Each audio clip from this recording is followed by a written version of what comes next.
여러분 안녕하십니까?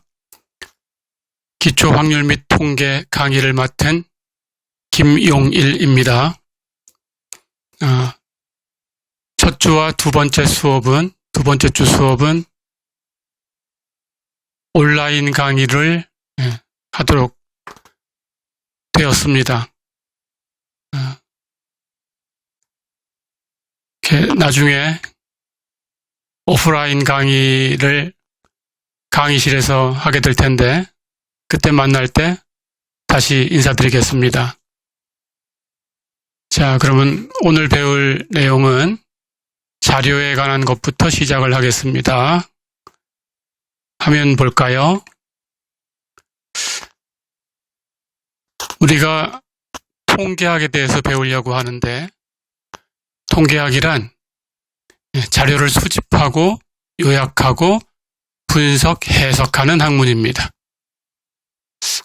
예를 들어서 우리가 어떤 회사에서 그 두통약을 새로운 약을 만들었다고 가정을 합시다. 그러면 그 회사에서 만든 두통약이 기존에 팔리고 있는 다른 두통약과 비교해서 더 효능이 있다라는 것을 증명을 해야 되지요. 그럴 때 우리가 하는 주장을 일반 국민들이 다 믿을 수 있도록 과학적인 방법으로 증명하는 것이 중요하죠. 그래서 우리는 그 두통약을 가지고 환자들에게 복용시켰을 때 치유 시간을 측정을 하게 됩니다. 치유 시간을 측정을 해서 우리가 복용시켰던 그 환자의 수로 나누어서 평균을 내게 되지요. 그 평균을 가지고 기존에 유통되는 그 두통약이 평균 20분 정도의 두통이 치유된다고 하면 우리 회사에서 만든 두통약이 평균 17분 정도면은 두통이 치유가 된다. 이렇게 된다면 우리 두통약이 더 효과가 있다라고 주장할 수 있을 거예요. 이런 것들을 어떻게 과학적으로 설명할 것인가라는 것이 통계학입니다. 우선은 자료를 수집을 해야 되는 거고 그 자료를 요약을 해서 보기 좋게 만들어야 되는 거고 그리고 그 자료를 가지고 그 자료가 얘기해 주는 것이 무엇이다라는 것을 분석, 해석해서 설명을 하게 되죠. 이런 과정들을 통계학이라고 할 수 있습니다. 자, 그런데 우리가 자료를 수집한다라고 하면 그 자료를 수집하는 과정에는 기존의 자료가 있다면 표본을 추출을 할 수 있어요. 그것을 표본 추출법이라고 합니다. 그런데 기존에 주어진 자료가 없다면 실험을 해서 표본을 만들어야 되겠죠. 그럴 때는 실험 계획법을 사용하면 됩니다. 그래서 자료를 수집하는 과정에는 실험 계획법하고 표본 추출법이 있어요. 그리고 이제 우리가 얻은 표본을 요약을 해야 되죠. 이 요약하는 과정은 이제 뒤에서 더 배웁니다. 그런데 그 요약하는 과정을 기술 통계학이라고 합니다. 평균이 얼마고 분산이 얼마고 표준 편차가 얼마고 그래서 이런 것들을 가지고 어떤 얘기를 할 수 있고 이런 것들을 설명할 수 있게 되죠. 이런 과정을 기술 통계학이라고 부릅니다. 그리고 그렇게 요약된 자료를 가지고 분석, 해석해야 돼요. 그 분석, 해석하는 과정을 추론 통계학이라고 부릅니다. 이것이 이제 통계학의 주된 내용이 되는 거죠. 추론을 통해서 우리가 모집단 전체를 조사한 건 아니지만 그 일부를 표본이라고 합니다. 그 일부를 가지고 이런 얘기를 할 수 있는데 이 표본에서 보여주는 걸 가지고 모집단도 이럴 거다라는 것을 추측하게 되는 거죠. 그것을 추론 통계학이라고 부릅니다. 이것이 통계학의 가장 중요한 부분입니다. 이것을 이제 한 학기 동안 우리가 같이 공부하게 됩니다. 자, 그래서 조금 전에 얘기한 것처럼 통계학의 가장 기본적인 용어는 모집단과 표본입니다. 모집단은 우리가 관심을 가지고 있는 대상 전체의 집합입니다. 관심의 대상 전체의 집합이 모집단이다라고 했으니까 이것은 우리가 정하기에 따라서 달라질 수 있는 거죠. 예를 들어서 저 같은 경우에 지금 제가 강의하고 있는 이 한 반의 중간시험 성적에 대해서 궁금하다. 그러면은 이 한 반이 모집단이 될 수 있어요. 하지만 내가 강의하는 이 한 반의 시험 점수를 가지고 대한민국에서 모든 대학이 통계학을 강의하는 대학들이 있을 텐데 그 모든 대학, 그 통계학 강의하는 모든 대학의 통계학을 수강하는 학생들의 점수를 내가 추정을 해보고 싶다라고 한다면은 우리나라 대학의 통계학을 수강하는 모든 학생들이 모집단이 되는 거죠. 그래서 모집단이라는 것은 내가 얼만큼에 대해서 관심을 갖고 있는가라는 것이 모집단을 결정하게 됩니다. 자, 금방 얘기한 것처럼 모집단을 생각해 보니까 모집단이라는 것은 너무 방대하지요. 그래서 그것을 일일이 다 조사를 하려고 하면 그러면 너무 시간도 많이 들고 비용도 많이 들 수 있어요. 효율적이지 못하지요. 그래서 우리는 그 일부를 추출을 합니다. 그것을 표본이라고 불러요. 모집단의 일부를 표본이라고 합니다. 부분집합이라고 생각을 하면 되겠어요. 그래서 우리는 표본을 조사를 해서 모집단 전체를 조사한 건 아니니까 표본 조사에서 우리가 얻은 것을 가지고 모집단 전체에 대해서 추정을 하는 거니까 오류라는 게 있을 수 있습니다. 그래서 좀 더 과학적인 방법으로 오류를 줄여가면서 추정을 하면 좋은 작업이 되는 거죠. 우리는 그렇게 하고 싶은 거예요. 자, 그래서 금방 얘기했던 것처럼 통계학은 중요한 단어가 모집단과 표본입니다. 그럼 이런 것들에 대해서 이제 조사를 할 텐데 여기에 이제 수학이라는 것이 개입을 해서 수로 표현을 하게 될 거예요. 자, 그래서 모집단에 대한 정보가 있을 텐데 그것을 숫자로 표현하면 그 특성치를 우리가 모수라고 부릅니다. 뒤에서 모수를 표기하는 그런 기호들을 소개를 할 거예요. 모수라는 것은 모집단에 관한 것이다 라고 생각하면 됩니다.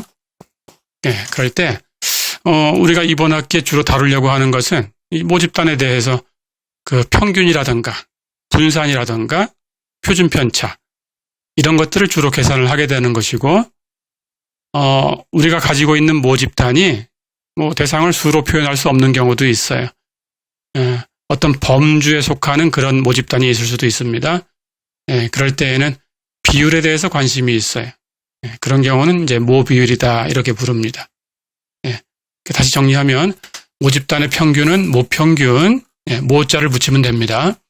모집단의 분산은 모분산, 모집단의 표준편차는 모표준편차, 모집단의 비율은 모비율 이렇게 부르면 되겠어요. 기호는 뒤에서 소개를 하겠습니다. 자, 그리고 표본에 대한 정보를 수로 표현하면 그것은 통계량이라고 불러요. 모집단은 모수, 통계량이라는 것은 표본에 관한 것이다. 이렇게 생각하면 됩니다. 마찬가지로 통계량도 표본에 대해서 표본의 평균, 분산, 표준편차, 비율 이런 것들을 이제 생각할 수 있어요. 마찬가지로 앞에다가 표본이라고 붙이면 됩니다. 표본의 평균은 표본 평균, 분산은 표본 분산, 표준편차는 표본 표준편차, 비율은 표본 비율. 이렇게 이름을 붙입니다. 이것도 모수하고 다르게 다른 기호를 가지고 표현할 겁니다. 그건 뒤에서 다시 배우겠습니다. 자, 그러면 이제 우리가 사례를 볼까요? 오른쪽에 표를 보세요. 그 표는 여기 써놓은 대로 어떤 강사가 통계학 시험 점수를 기록을 한 거예요. 오른쪽에 표가 보이죠? 그 숫자가 있고 그 옆에 영문자가 있습니다. M 또는 N 하고 써 있죠. M이라는 것은 그 통계학을 수강하는 학생 중에서 통계학이 전공이다라는 뜻이고, N이라고 쓴 것은 통계학을 수강하고 있지만 전공은 아니다, 그런 뜻입니다. 자, 그래서 이렇게 그 수강생 80명을 대상으로 해서 자료를 얻었어요. 최종 평균 점수를 이렇게 기록을 했습니다. 전공인가 아닌가라는 것도 기록을 했고요. 이 표를 보면 그냥 전혀 규칙성이 없는 그냥 수를 나열한 것뿐이죠. 그래서 이걸만 가지고는 이제 우리가 어떤 얘기를 할 수 없어요. 그래서 지금 이렇게 표를 얻은 것은 자료를 수집했다라고 생각하면 됩니다. 이 수집한 자료를 이제 요약하는 그런 과정, 그리고 요약된 자료를 통해서 뒤에 가서 이제 분석, 해석하는 과정들을 배우게 됩니다. 자, 그러면 이 표를 가지고 이제 자료를 정리하는 얘기부터 한번 해볼까요? 조금 전에 얘기한 것처럼 이 자료만 가지고는 아무런 정보도 얻을 수가 없습니다. 한번 읽어볼까요? 점수가 53점, 옆에 M이 쓰여 있으니까 전공인 학생인데 53점을 받았다라고 생각하면 됩니다. 그 옆에 학생은 75점을 받았는데 비전공이죠. 전공이 아닌 학생이 75점을 받았어요. 제일 마지막에 학생을 보면 91점을 받았고 전공하는 학생은 아니죠. 어쨌든 80명의 점수가 그냥 이렇게 있는 거죠. 이것을 가지고 한번 정리를 해보겠습니다. 자, 우리가 이제 이 자료를 정리하기 전에 그 자료를 정리하는 방법, 자료에는 어떤 종류가 있는가라는 것들을 먼저 배우겠습니다. 여기 보시는 대로 자료는 크게 두 가지로 나눕니다. 첫 번째는 범주적인 자료, 범주형 자료라고도 합니다. 두 번째는 수치적인 자료, 수치형 자료라고도 합니다. 그 자료가 어떤 자료냐에 따라서 우리가 분석, 해석하는 방법이 달라지니까 여러분들은 우선 이 자료가 어떤 자료인가라는 것을 구분할 수 있어야 됩니다. 자, 그래서 다시 한번 설명을 하면 범주형 자료라는 것은 말 그대로 범주에 속한다라는 뜻입니다. 범주, 카테고리라고도 합니다. 그래서 범주, 어떤 범주를 가지고 분류할 수 있는 자료, 그런 자료를 범주형 자료, 이렇게 얘기를 합니다. 그리고 자료를 수로 표현할 수 있다라고 하면, 그러면 수치형 자료라고 합니다. 수치형 자료, 이렇게 두 가지로 나눌 수 있어요. 그러니까 범주형 자료를 예를 들어보면 우리가 혈액형이라든가, 혈액형 하면 범주가 있죠. A형이 있고 B형이 있고 O형이 있고 AB형이 있고, 이렇게 네 개의 범주로 크게 혈액형을 구분할 수 있어요. 그러니까 혈액형이다라는 자료는 네 개의 범주로 나눌 수 있는 범주형 자료가 되겠죠. 색깔도 범주가 되겠죠. 빨강색, 파랑색, 노란색 등등, 이렇게 우리가 관심을 갖고 있는 어떤 대상이 어떤 색깔을 가지고 있는지 구분할 수 있을 거예요. 그러면 빨간색에 몇 개의 자료가 있고 파란색에는 몇 개의 자료가 있고 이렇게 구분이 되겠죠. 역시 색깔이라는 것은 범주형 자료에 속합니다. 건강 상태. 여러분들이 병원에 가서 진료를 받으면 건강 상태를 크게 양호하다, 그렇지 않다 라고 나눌 수 있죠. 이렇게 뭐 중간 상태를 하나 끼워놓고 싶다면은 세 개의 범주로 나눌 수도 있고, 양호, 그렇지 않다, 이렇게 두 개의 범주로 나눌 수도 있죠. 건강 상태를 표현하는 것은 역시 범주형 자료가 되겠죠. 그리고 성별, 남성이다, 여성이다, 이렇게 두 개의 범주를 가지고 표현할 수 있어요. 그래서 혈액형이나 색깔, 건강 상태, 성별, 이런 것들은 범주형 자료다, 이렇게 얘기할 수 있겠죠. 자, 그 다음에 수로 표현할 수 있는 자료들이 있습니다. 그런 것들은 수치형 자료가 되겠죠. 조금 전에 표에서 봤지만 어떤 강좌를 수강하는 학생들의 시험 점수, 70점, 80점, 85점 이렇게 수로 표현할 수 있죠. 수치형 자료입니다. 또는 어떤 대상의 키 160cm, 170cm 이렇게 표현할 수 있겠죠. 수로 표현할 수 있는 자료들을 수치형 자료다 이렇게 나눕니다. 그래서 자료는 두 가지로 나눈다. 범주형 자료와 수치형 자료가 있다. 이렇게 아시면 되겠어요. 자, 그럼 범주형 자료부터 먼저 배워볼까요? 조금 전에 얘기한 것처럼 범주형 자료는 어떤 범주로 구분할 수 있는 자료다라는 뜻이라고 했습니다. 그래서 카테고리컬 데이터다라고 얘기를 합니다. 자, 그런데 이 범주라는 것은 수로 표현될 수도 있어요. 하지만 그 수가 크기라든가 양을 표현하면 안 됩니다. 그렇지 않은 수가 있지요. 예를 들어서 등수, 시험 점수를 가지고 등수를 구분했어요. 1등, 2등, 3등, 4등 이렇게. 그렇다면 이거는 어떤 측정치를 표현하려는 것이 아니고 등수만 구분을 한 거니까 이것은 크기나 양을 나타내지는 않는 수다 이렇게 생각하면 됩니다. 그래서 그런 수 또는 기호 아니면 문자로 표현하는 이런 것들이 범주형 자료다라고 생각하면 됩니다. 조금 전에도 예에서 나왔지만 혈액형 알고 있죠? A형, B형, O형, AB형 이렇게 4개의 범주로 나눌 수 있죠. 결혼 상태, 기혼이다, 미혼이다 이렇게 두 가지로 분류할 수 있어요. 역시 범주형 자료가 되겠죠. 시험 문제의 답을 쓰는데 맞다 틀리다 O와 X로 표기하는 시험 문제가 있다. 그 답은 2개의 범주로 나눌 수 있겠죠. O와 X. 그렇죠? 역시 범주형 자료가 됩니다. 자, 그리고 전화번호. 전화번호라는 것은 이 사람의 전화번호가 뭐다. 또 다른 사람의 전화번호는 뭐다. 이렇게 전화번호라는 범주를 표현하는 것이지 어떤 크기나 양을 나타내는 수는 아닙니다. 그래서 전화번호 이런 것은 범주형 자료가 되겠어요. 마찬가지로 아까 설명한 것처럼 등수, 범주가 되겠죠. 1등, 2등, 3등 이렇게 구분할 수 있습니다. 그리고 성별, 남성이다, 여성이다 2개의 범주로 나눌 수 있죠.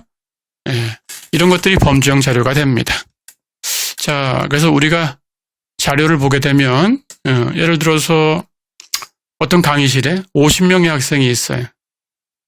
그러면 이 학생들을 범주형 자료를 가지고 구분을 한다고 하면 성별로 우선 나눌 수 있겠죠. 남학생이거나 여학생이거나 이렇게 나눌 수 있어요. 자, 그래서 50명의 학생을 남학생과 여학생으로 구분했다고 한번 가정을 해봅시다.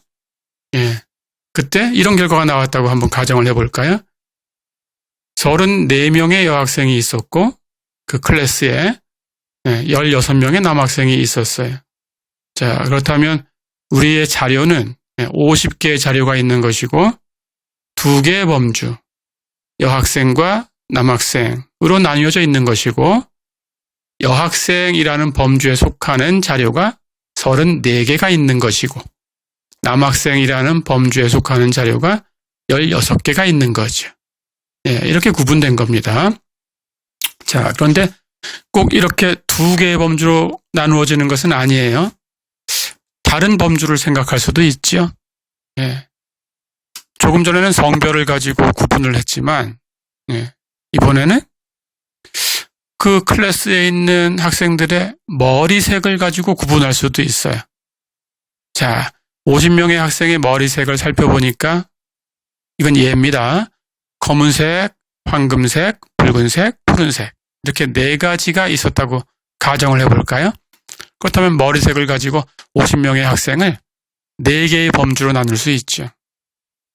그래서 세어보니까 검은색 머리를 한 학생이 36명, 황금색 머리를 가지고 있는 학생이 10명, 붉은색 머리를 가지고 있는 학생이 3명, 그리고 푸른색 머리를 가진 학생이 1명 있었다고 하면 우리는 50개의 자료를 4개의 범주로 나눴고 검은색 머리라는 범주에는 36개 자료, 황금색 머리라는 범주에는 10개의 자료, 붉은색 머리라는 범주에는 3개의 자료, 푸른색 머리라는 범주에는 1개의 자료가 있는 것이죠.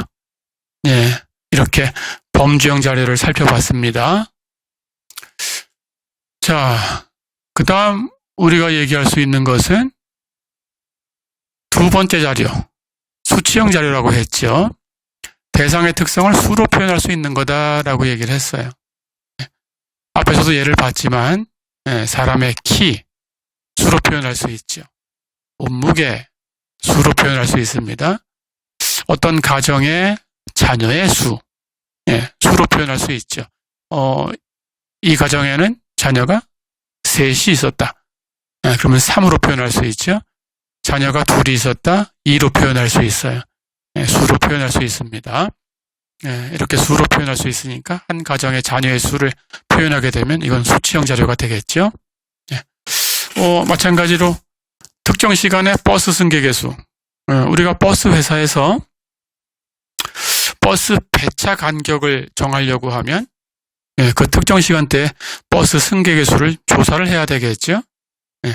그래서 버스 승객이 어느 시간에 많다 그러면 배차 간격을 좁게 할 거고 적다 그러면 조금 넓힐 수도 있어요.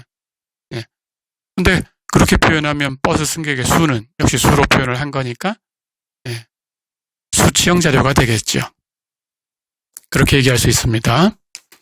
자, 그 다음은 뭐 형광등이나 아니면 우리가 일상생활에 사용하고 있는 전자제품 이런 것들의 수명. 뭐 예를 들어서 휴대폰의 수명이 3년이다, 2년이다 이렇게 표현할 수 있겠죠. 수로 표현할 수 있습니다. 수명은. 그래서 수치형 자료가 됩니다. 또는 100m 달리기에서 그 달린 기록, 시간을 측정해서 기록을 낼 수 있어요. 100m를 12초에 달렸다. 100m를 15초에 달렸다. 이렇게 수로 표현할 수 있죠. 이런 것들은 전부 수로 표현할 수 있으니까 수치형 자료다 이렇게 얘기를 합니다. 자, 그런데 이제 수치형 자료는 우리가 이렇게 알아봤는데 다시 또 두 가지로 분류할 수 있어요.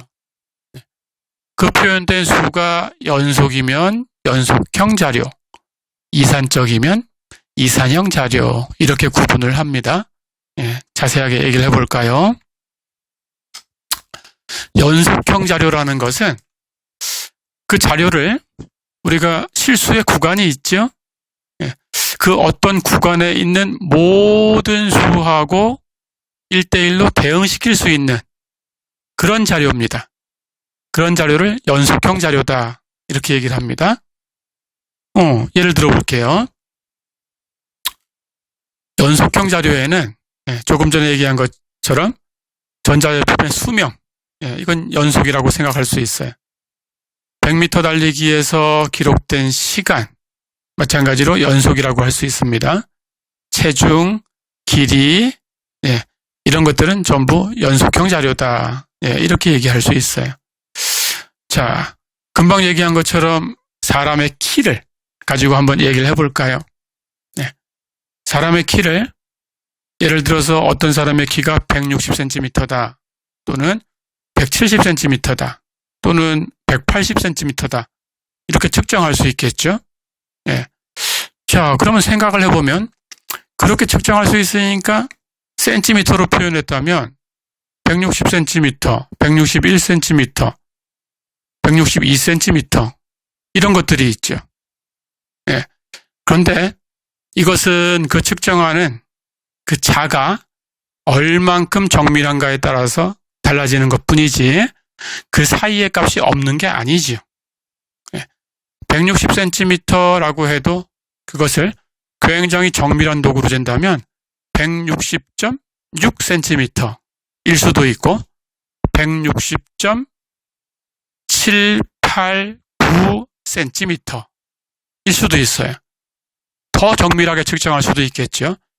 160.123456 점점점 계속 이어나갈 수 있죠. 그러니까 사람의 키가 160cm하고 161cm 사이에 아무것도 없는 것이 아닙니다. 어떤 사람은 그 사이에 160.5cm인 사람도 있을 수 있고 또 160cm와 165cm 사이에 162.55cm인 사람도 있을 수 있죠. 수많은 사람들이 다 있을 수 있습니다. 예, 그래서 그런 것들을 가정해서 우리가 연구를 해야 되기 때문에 키는 연속형 자료다 이렇게 얘기를 합니다. 예, 그렇게 알고 있으면 되겠습니다. 예, 그런데 이제 예를 들어서 우리가 신생아의 키를 측정한다 그러면 그 뒤에 있는 수를 뭐 관심을 갖는 사람은 없죠. 그래서 그냥 센티미터를 정수로 끊어서 우리 아기의 키가 38cm다 또는 39cm다 등등 이렇게 표현하고 말 수도 있습니다. 하지만 그렇게 표현했다고 해서 그것이 연속이 아니다라고 생각하면 안 됩니다. 금방 설명한 것처럼 그 사이에 모든 수를 키로 갖는 그런 아기가 있을 수 있어요. 그렇게 생각하면 키라는 것은 연속적 자료다. 이렇게 생각하면 됩니다. 자, 두 번째는 이산형 자료에 대해서 알아볼까요? 조금 전에 설명했던 연속형 자료하고는 다르게 이산형 자료라는 것은 셀 수 있다라고 생각하면 됩니다. 하나, 둘, 셋, 넷 이렇게 번호를 붙일 수 있다라고 생각을 해주면 됩니다.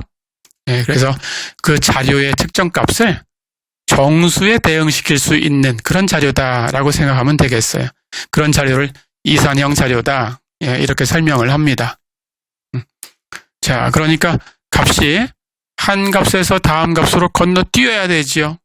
정수로만 표현해야 되니까. 그래서 아까하고는 다르게 그 사이에 있는 모든 수가 있는 게 아닙니다.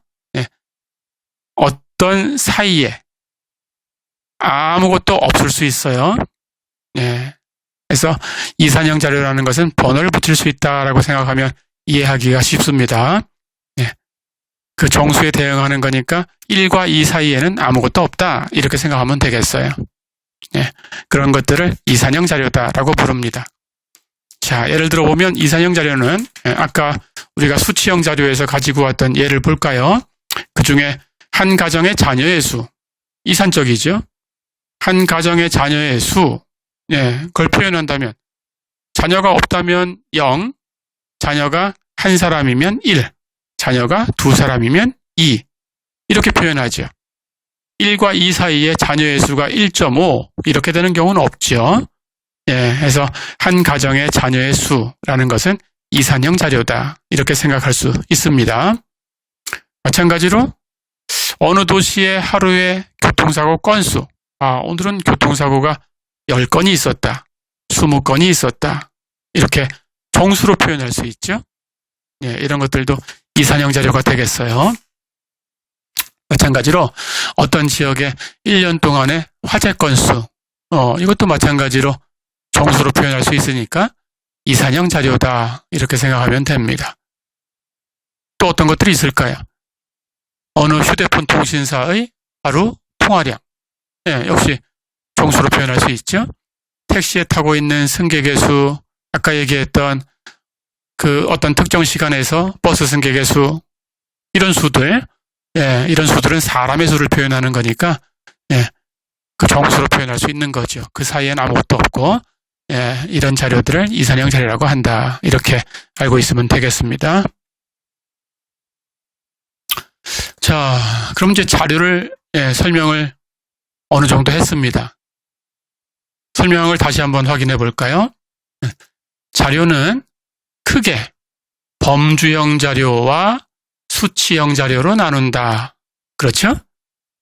그리고 수치형 자료는 다시 연속형 자료와 이산형 자료로 나눈다. 이렇게 자료 정리가 됐습니다.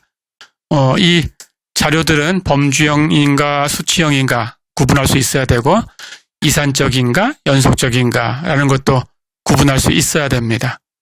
나중에 이산적이다 연속적이다 라는 걸 가지고 우리가 사용하는 그 툴이 달라집니다. 그래서 뒤에서 배우게 되겠지만 연속형일 때에는 어떤 기술을 쓰고 이산형일 때에는 어떤 기술을 쓴다. 그 기술들이 달라요. 예, 그래서 우선은 여러분들이 자료를 구분할 수 있어야 거기에 맞는 기술을 사용할 수 있습니다. 그래서 자료를 구분하는 것을 먼저 여러분들이 배우고 익히면 되겠습니다. 자, 그렇다면 아까 앞에서 얘기했던 그 통계학 강좌의 점수를 볼까요? 그 점수를 보니까 점수가 53, 75, 70 해서 마지막에 91점까지 있죠. 그렇죠? 하지만 이 점수라는 것은 그냥 편의에 따라서 그 강사가 반올림해서 적은 점수일 수도 있어요. 그래서 소수점 아래를 버리고 이렇게 만든 점수가 될 수도 있습니다. 하지만 실제 점수를 봤을 때 소수점 아래에 있는 모든 점수가 있을 수 있다라고 생각을 해줘야 됩니다. 그래서 이 점수는 학생들이 받은 점수는 크기를 표현하는 거예요. 그래서 이것은 연속형 자료다라고 생각을 하면 됩니다. 그래서 이 사이에 있는 모든 점수가 있을 수 있다라고 생각하면 돼요.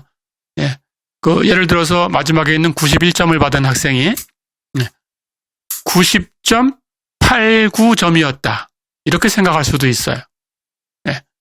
또는 90.5점이었다. 라고 생각할 수도 있고 91.4점이었다. 이렇게 생각할 수도 있어요. 그래서 반올림해서 91점이다. 이렇게 낸 거다라고 생각을 해줄 수 있습니다. 그 실제 점수를 가지고 평가를 했다면 91점과 90점 사이에 있는 모든 점수가 있을 수 있다. 이렇게 생각을 해주는 겁니다. 그래서 그렇게 생각을 하면은 이 자료는 연속형 자료다. 이렇게 생각할 수 있죠. 자, 그런데 그 점수 옆에 보니까 전공인가 아닌가라는 걸 가지고 M과 N으로 나눴어요. 그러니까 범주형 자료다라고 생각을 해도 됩니다. 이 자료를 점수를 가지고 얘기하려는 것이 아니고 전공이냐 비전공이냐라는 걸 가지고 얘기를 하려고 한다라고 하면 이 자료는 범주형 자료가 되겠죠. 알 수 있겠죠? 그럼 다음 얘기로 가볼까요? 자, 이제 우리가 자료를 구분했어요. 이제 그 자료를 가지고 무엇을 하려고 하는 건지 그 얘기를 이제 시작을 합니다. 우리가 이 통계학 과목에서 주로 관심을 갖는 것은 평균, 그리고 분산, 그리고 표준 편차, 그리고 아까 얘기했던 범주형 자료에서의 비율이에요. 그러니까 여러분들은 이번 학기에 어떤 자료에 대해서 평균을 가지고 어떤 얘기를 할 수 있는지, 분산을 가지고 어떤 얘기를 할 수 있는지, 표준 편차가 무엇을 얘기해 주는지, 비율을 가지고 우리가 어떤 추정을 할 수 있는지, 이런 것들을 배우게 됩니다. 자, 그래서 그 첫 번째로 평균에 대해서 얘기하고 싶어요. 평균이라는 것은 자료의 중앙의 값이다 라고 생각을 하면 됩니다. 그런 값들을 우리가 중앙을 표현하는 거다 라는 뜻으로 평균이라는 용어를 쓰는 거예요. 자, 그런데 그 평균 역할을 하는 것은 한 가지만 있지는 않습니다. 평균 역할을 하는 것이 평균값, 평균값이라는 것이 있어요. 첫 번째는. 두 번째는 중앙값이라는 것이 있어요. 세 번째는 최빈값이라는 것이 있어요. 이 세 가지를 중심 경향 측도라고 불러요. 어떤 자료에 중심을 표현해 주는 값들이다. 그런 뜻입니다. 평균값도 어떤 자료의 중심을 얘기해 주는 거고 중앙값도 어떤 자료의 중심을 얘기해 주는 거예요. 최빈값도 어떤 자료의 중앙값을 얘기해 주고 있는 거예요. 그래서 이 세 가지 값을 어떤 자료의 중심을 표현하는 거다라는 뜻으로 중심 경향 측도다. 이렇게 부릅니다. 자, 그럼 첫 번째로 중심 역할을 하는 이 세 가지 값 중에서 첫 번째로 평균값에 대해서 먼저 알아보겠습니다. 오른쪽에 표가 있었죠. 80명 학생의 점수가 쭉 쓰여져 있습니다.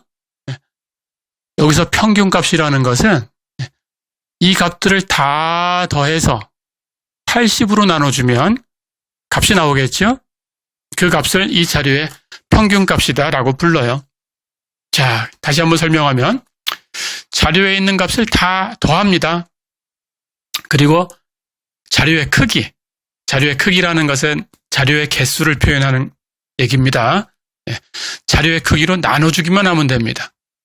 자료의 크기를 우리가 소문자로 n이라고 썼다면 지금 80개의 점수를 더한 값이 있겠죠? 그 값을 n으로 나눠주는 거예요. 그러니까 80으로 나눠주면 됩니다. 그래서 얻은 값을 우리가 평균값이다 이렇게 부릅니다.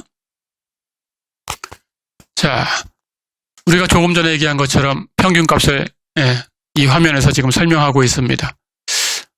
오른쪽에 있는 표를 볼까요? 수가 있죠?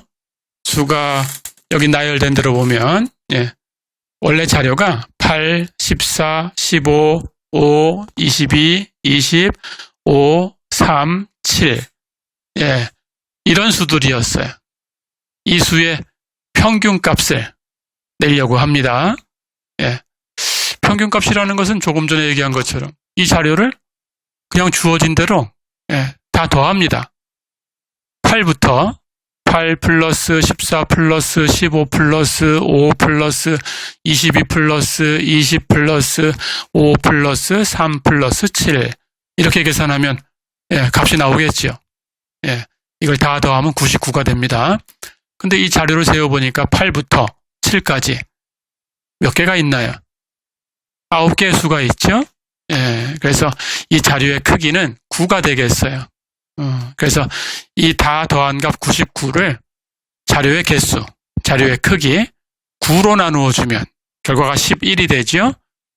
우리는 이렇게 얻은 11이라는 값을 이 자료의 평균값이다 이렇게 부릅니다. 그냥 줄여서 자료의 평균이다 이렇게도 부릅니다.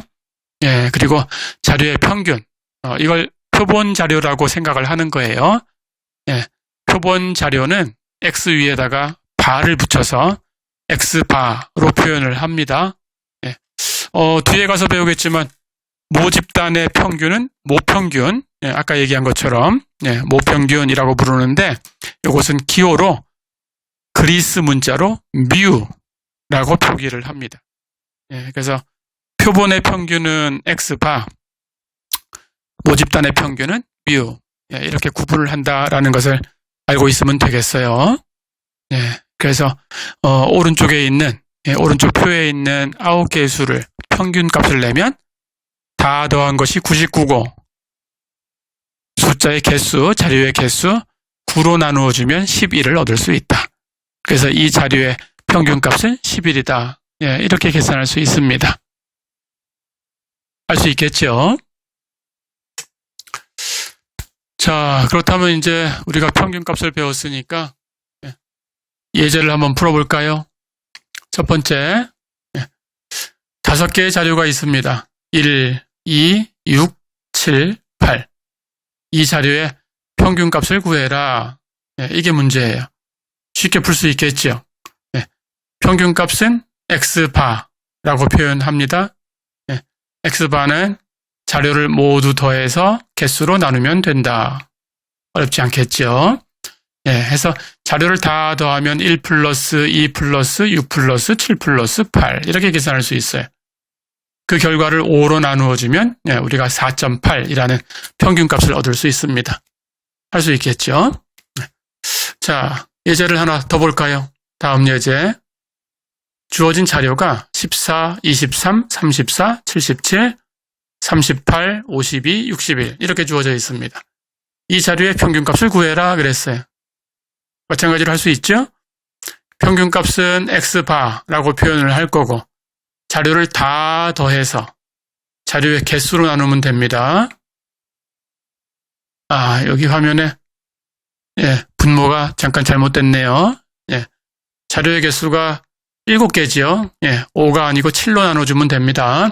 해서 이 다 더한 값을 7로 나누어주면 근사값으로 42.714를 얻을 수 있어요.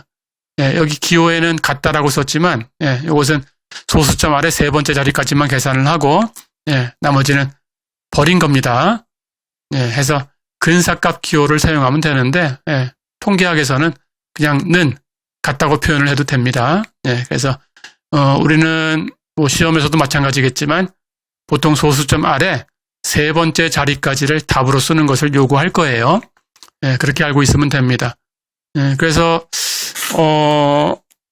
8주차가 되면 중간시험을 치를 텐데 중간시험 때에는 학생 여러분들은 계산기를 가지고 오셔야 됩니다.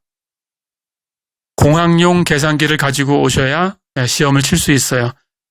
계산기가 없으면 시험 문제를 풀 수 없게 됩니다. 잊지 마시고 계산기를 미리 준비하시면 됩니다.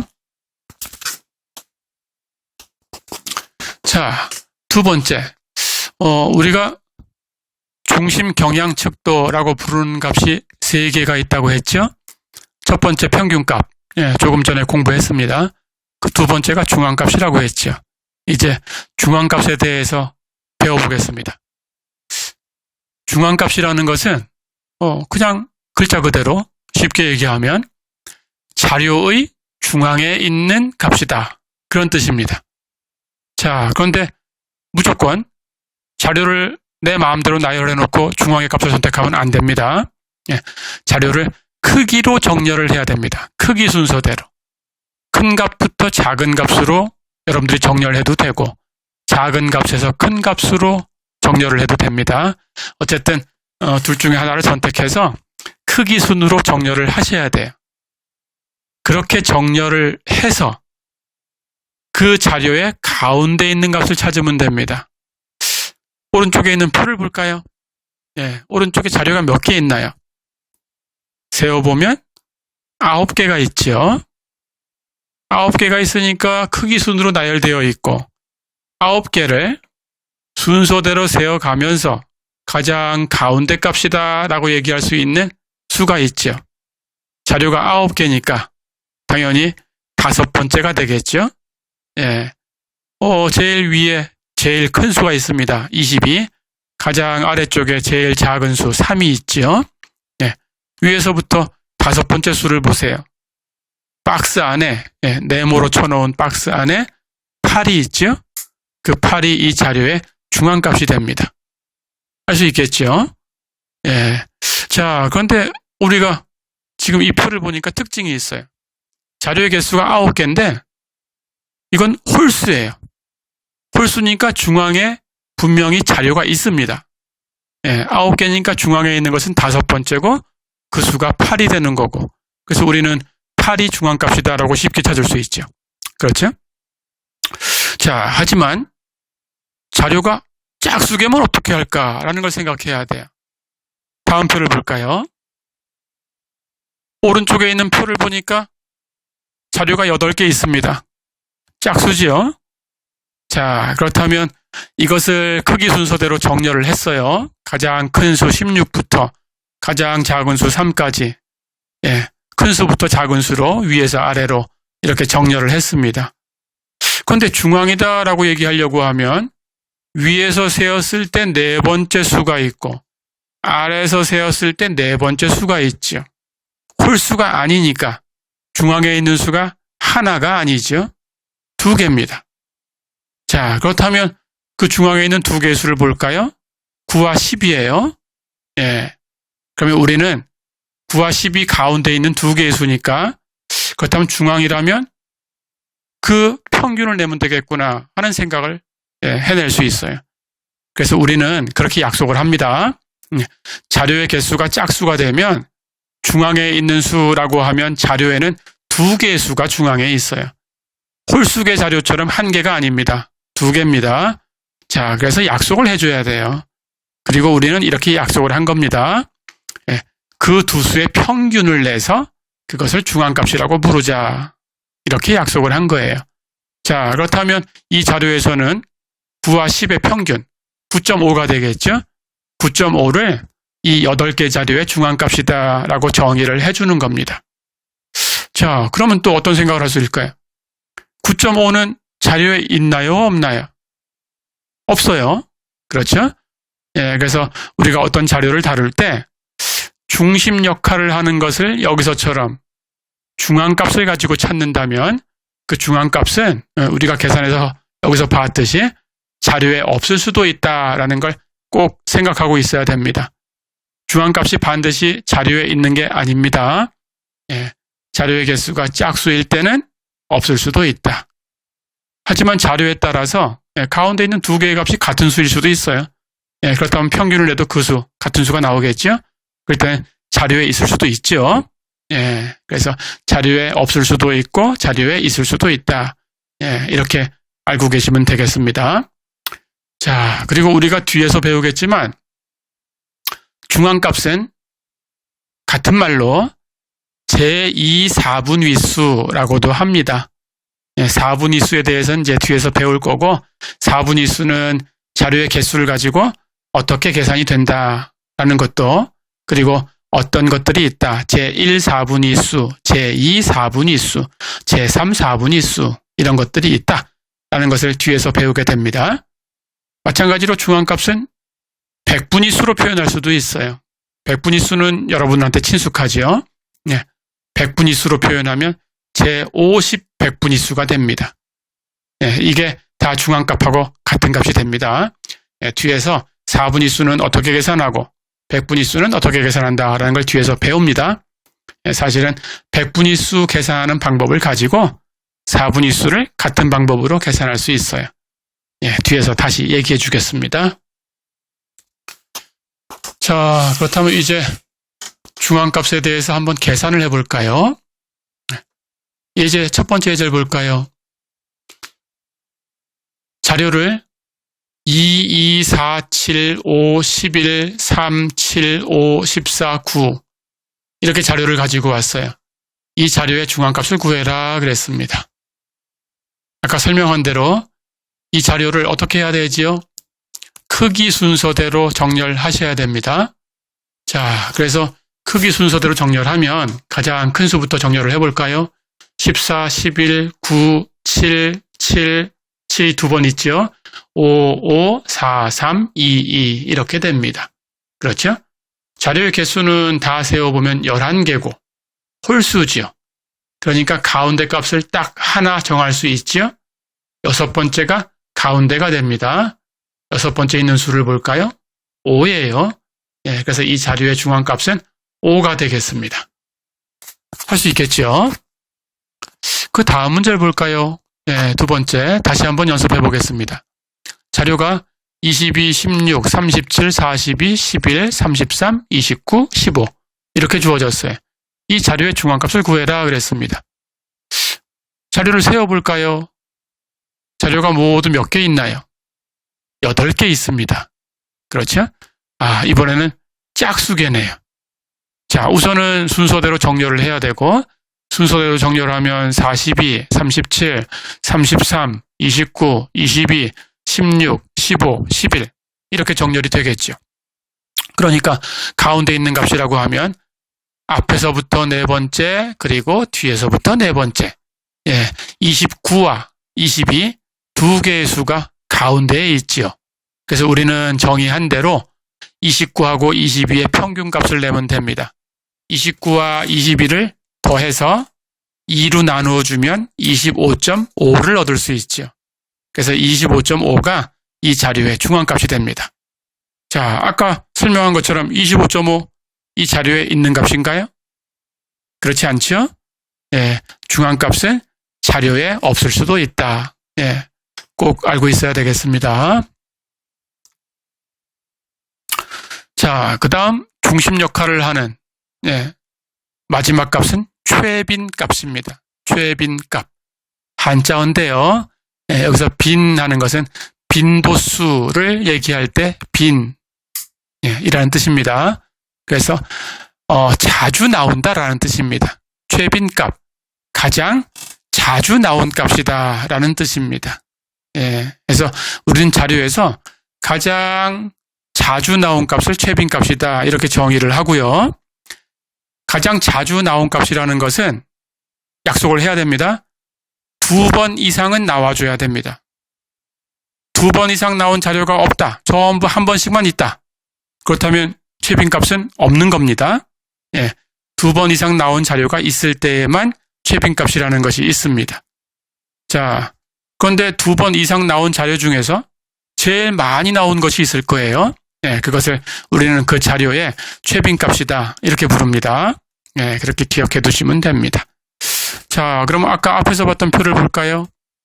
자료가 있는데 22, 20, 15, 14, 8, 7, 5, 5, 3 이렇게 있죠.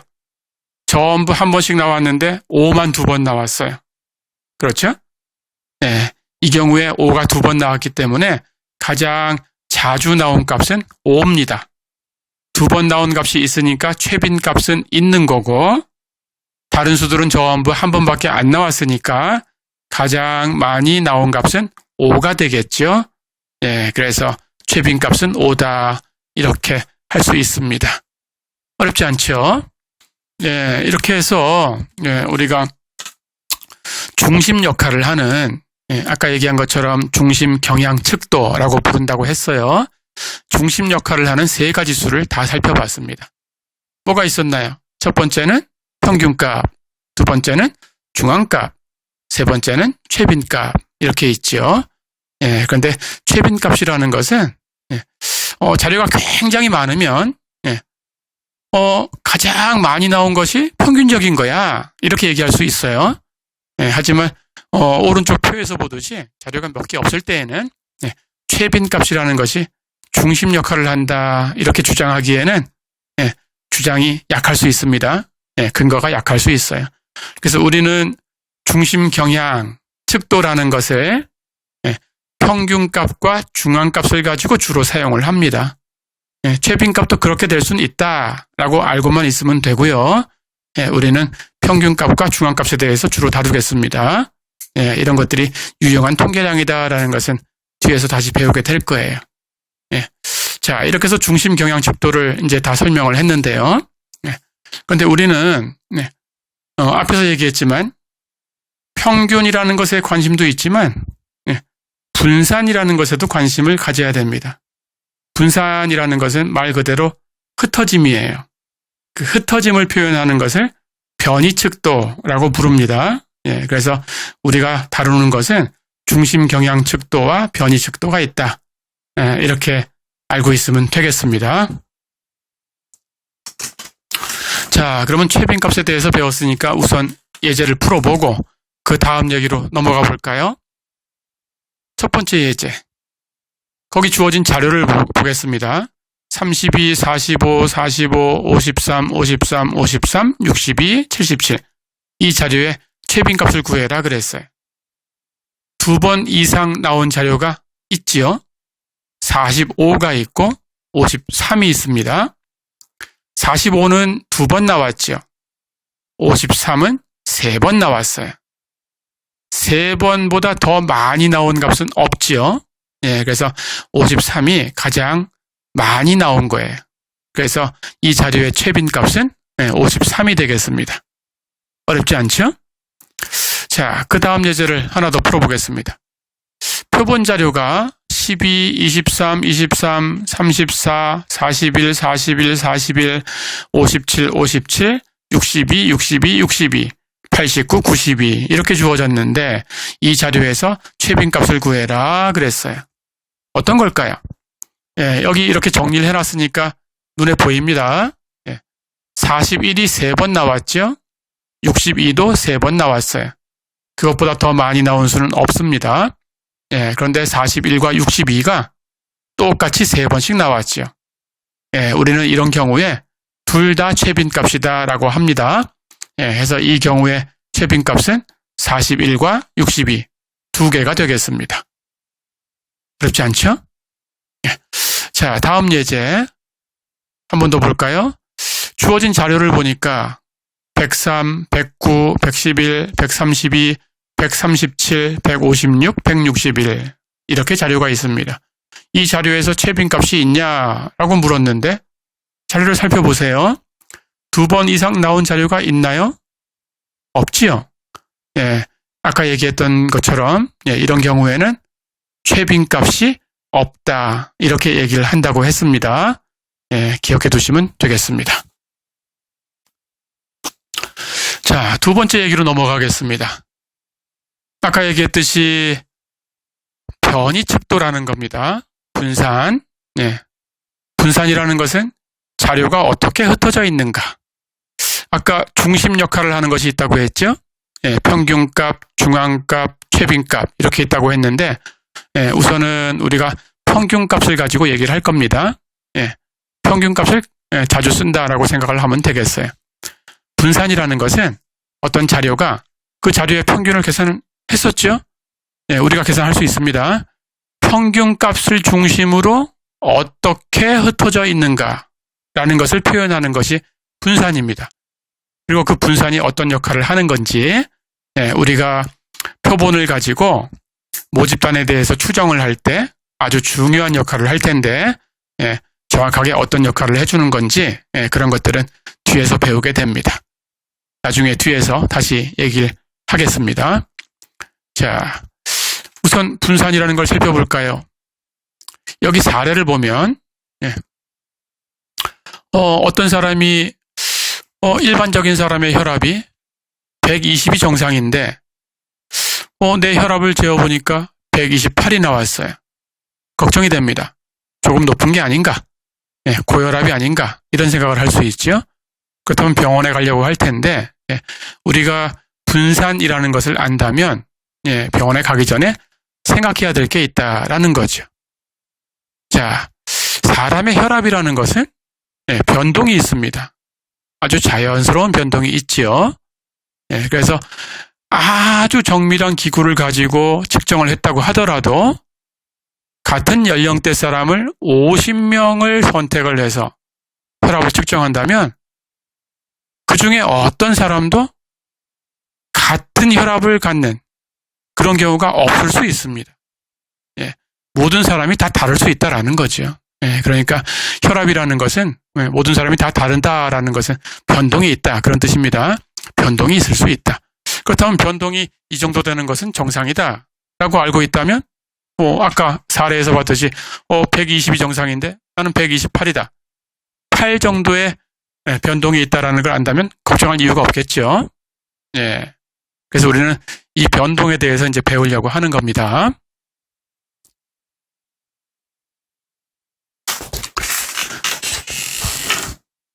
자, 우리가 이런 자료를 가지고 있다고 할까요?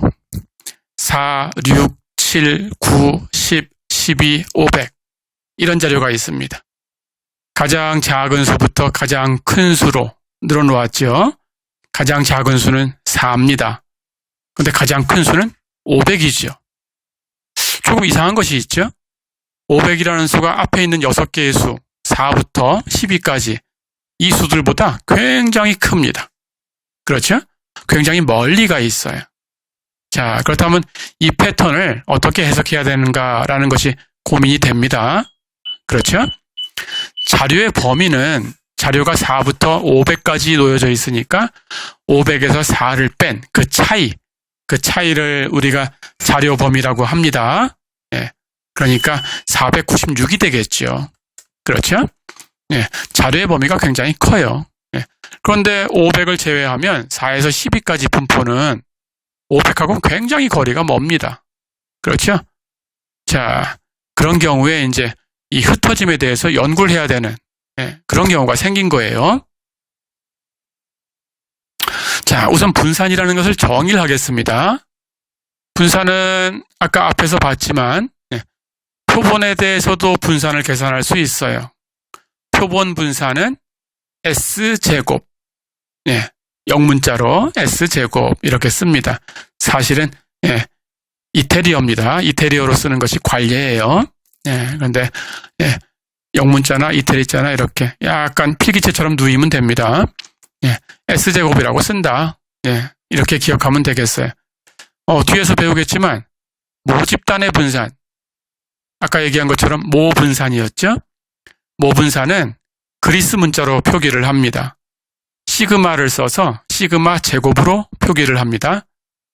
표본 분산은 S제곱, 모분산은 시그마 제곱 이렇게 다르게 표기한다라는 것을 꼭 기억을 해둬야 됩니다. 그래서 자료를 주고 S제곱을 구해라 이렇게 했다면 이게 표본이구나 하고 바로 알 수 있어야 되고 시그마 제곱을 구해라 라고 했다면 이건 모집단에 가는 것이었구나 이렇게 기억을 해주셔야 됩니다. 자, 그런데 정의하는 방법도 달라요.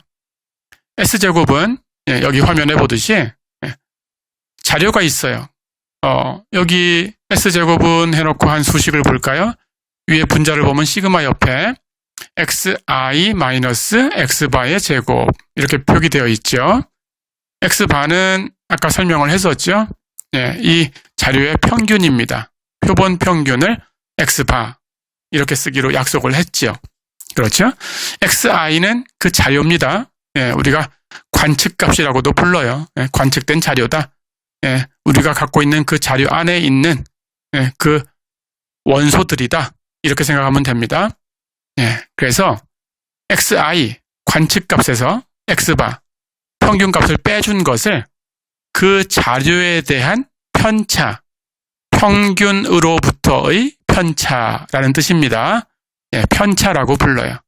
그 편차를 제곱을 했죠. 그리고 시그마라는 기호는 다 더한다라는 뜻입니다. 그 편차의 제곱을 다 더했죠. 그리고 자료의 개수가 n이라고 했을 때 분모를 볼까요? n-1로 나누어 줬어요. 그렇죠? n으로 나눈 게 아닙니다. n-1로 나눴어요. 이것은 뒤에 가서 배우게 되겠지만 자유도라고 부릅니다. 자유도 뒤에 가서 다시 한번 얘기할 기회가 있을 거예요. 해서 편차 제곱의 합을 자유도로 나눴다. 이게 표본 분산이다. 라고 생각하면 됩니다. 하지만 모집단에 대해서 분산을 계산할 때는 다시 얘기하면 시그마 제곱을 계산할 때는 편차 제곱의 합을 그냥 개수로 나눠줍니다. n으로 나눠줍니다. 이게 차이가 있어요. 그래서 표본 분산을 계산할 때와 모 분산을 계산할 때 방법이 다르다. 이렇게 알고 있으면 되겠습니다. 그래서 우선은 표본 분산에 대해서 얘기하고 있으니까 표본 분산은 S제곱이라고 표기하고 편차 제곱을 다 더해서 자유도 표본의 크기 n에서 1을 뺀 값 n-1로 나누어 준 거다. 이렇게 기억을 해주세요. 이렇게 정의를 합니다.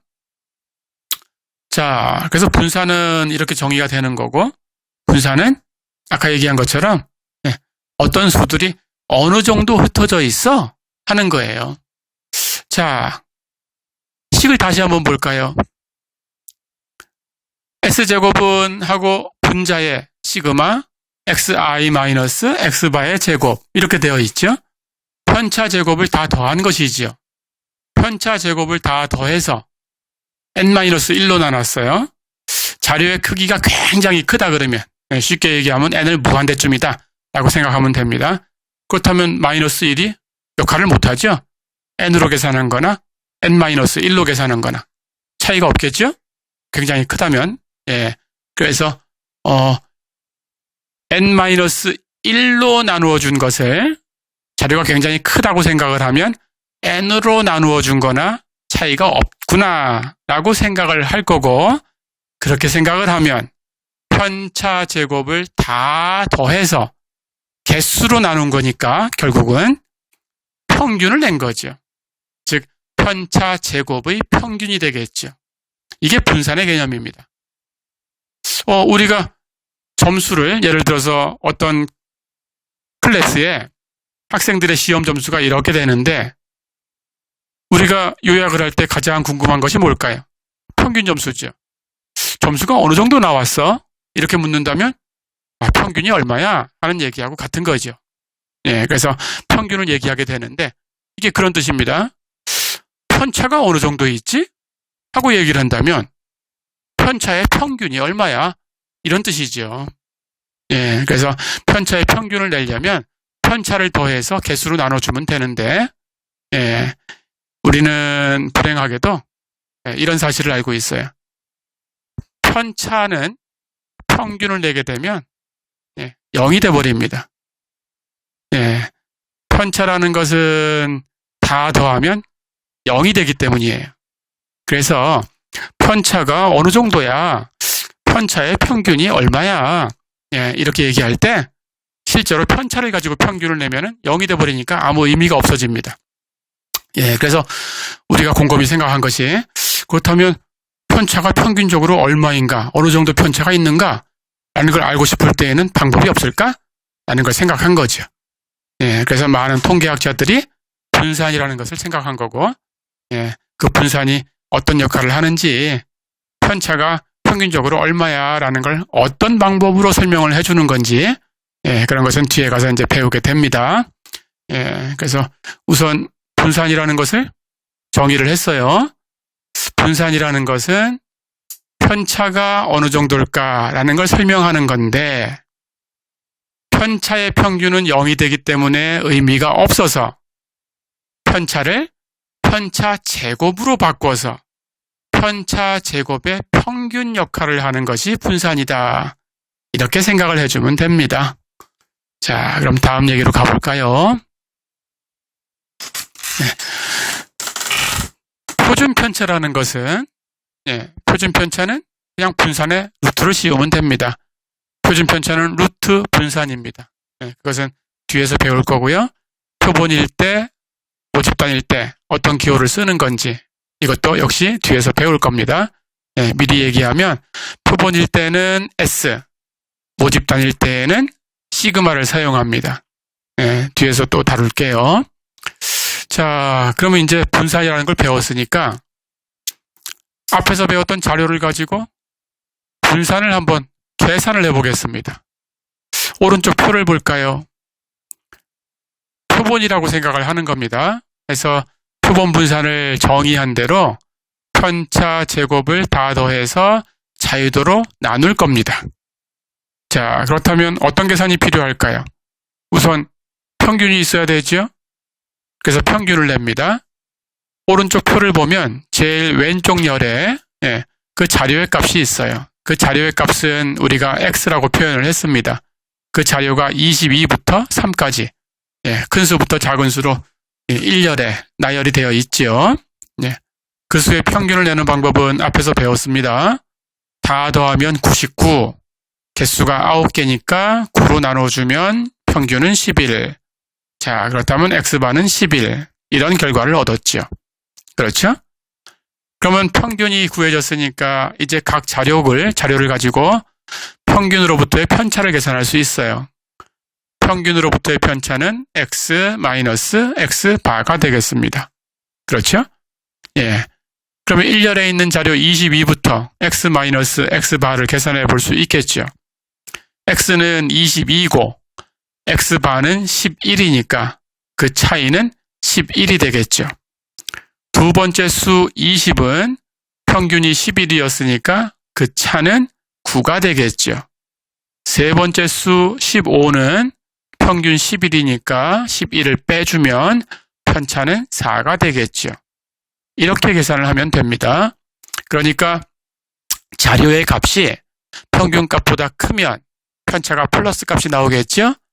하지만 반대로 자료 값이 평균 값보다 작으면 편차는 마이너스가 되겠죠. 그것을 두 번째 열에 구해놨습니다. 해서 편차를 계산했다. 우리가 그 편차를 보고 바로 알 수 있어요. 편차를 다 더해보세요. 0이죠? 평균으로부터 차이기 때문에 다 더한 값은 0이 될 수밖에 없습니다. 그래서 편차를 가지고 그 편차의 평균이라는 것은 의미가 없다라는 것을 이 표에서 볼 수 있어요. 그렇죠? 자, 그러면 이제 분산을 계산하기 위해서 우리가 편차를 제곱을 합니다. 수를 제곱을 했으니까 마이너스 부호는 전부 플러스로 바뀌었겠죠. 그렇죠? 그것을 3열에 계산을 해놓았습니다. 해서 자료 22에 대해서는 편차 11을 제곱해서 121, 자료 20에 대해서는 편차 9를 제곱해서 81, 자료 15에 대해서는 편차 4를 제곱해서 16. 이렇게 얻었어요. 그것을 세 번째 열에다가 쭉 계산을 했습니다. 그걸 다 더해야 되겠죠? 그러면 388을 얻을 수 있어요. 그렇죠? 자, 그렇다면 이제 분산을 계산할 수 있습니다. 자유도, 표본의 크기가 9개, 9였어요. 거기서 하나를 뺀 것이 자유도라고 했죠. 그렇다면 자유도 n-1은 8이 되죠. 이제 자유도로 나눠주면 됩니다. 그래서 편차 제곱을 다 더한 것을 자유도로 나누면 8분의 388. 계산기로 계산을 해주면 48.50을 얻을 수 있어요. 그렇죠? 예, 이게 우리가 표본이라고 가정을 했으니까 표본 분산을 계산하는 과정처럼 n-1로 나눈 거고, 예, 그리고 기호로는 s제곱이라고 썼다. 예, 이렇게 기억을 해두시면 되겠습니다. 자, 이제 드디어 마지막 페이지입니다. 마지막 페이지. 예, 이제 이 뒤의 개념은 다음 시간에 또 배울 텐데요. 예, 분산까지 다 계산을 하고 나니까 궁금한 게 생겼어요. 왜 n 대신에 n-1로 나눴을까? 그렇죠? 예, 이건 뒤에 가서 배우게 됩니다. n-1은 자유도라고 부른다라고 했지요. 예, 그래서 자유도로 나눠주는 이유가 뒤에서 배울 텐데, 예, 결론부터 미리 얘기를 해준다면, 예, 이 결론부터 얘기해주고, 이제, 맨 아래쪽에 있는 그 글처럼, 예, 모집단과 표본에 대해서는 또 다음 시간에 배우겠습니다. 예, 왜 n-1로 나누냐? 예, 표본이라는 것은 작을 수가 있어요. 개수가 작을 수가 있습니다. 예, 그때 n으로 나눠주게 되면, 예, 우리가 분산을 계산을 했지만 지나치게 원래 모집단보다 작은 수가 계산될 수가 있어요.